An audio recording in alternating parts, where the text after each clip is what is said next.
Activision. With the Atari 2600, behold, Seaquest. Your submarine must help stranded divers escape hungry sharks.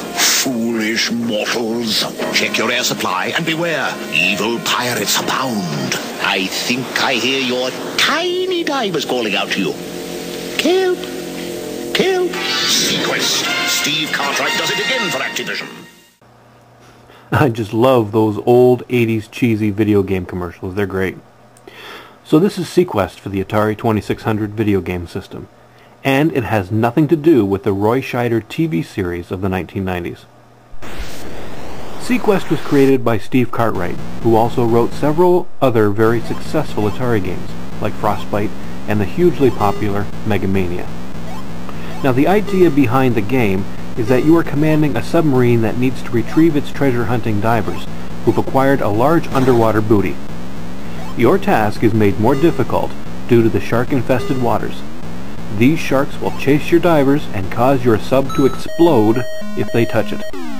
Apparently, the sharks are all filled with nitroglycerin. Not to mention other submarines who want to claim the treasure as their own and blow you from the water. You need to rescue 6 divers at a time and bring them to the surface where your oxygen is replenished and the divers depart, somehow and somewhere. Apparently they're cast adrift in the ocean once you have the gold. They just disappear from your sub, gone forever. Pretty heartless.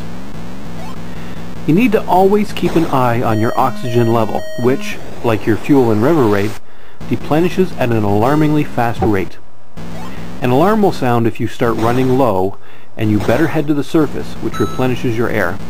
Apparently you just pop the hatch, stick your head out, and take a deep breath. I don't know.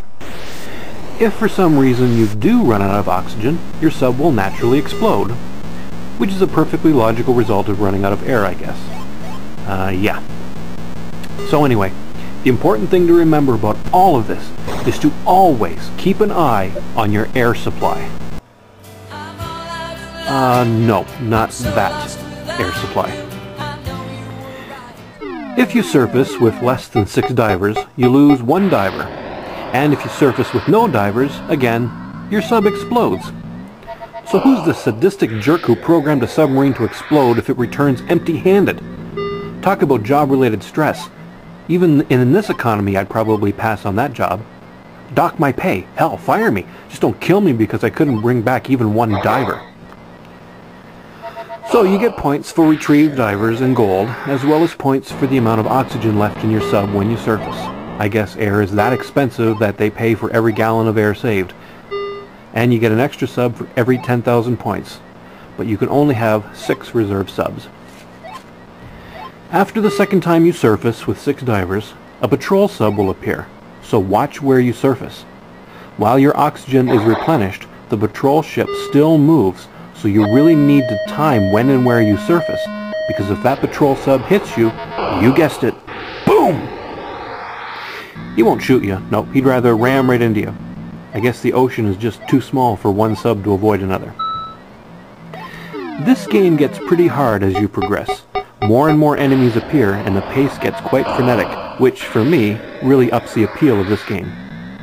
Seaquest is an incredible action game for the Atari 2600, and I highly recommend it. The graphics are sharp and detailed, and the colors are clean and bright.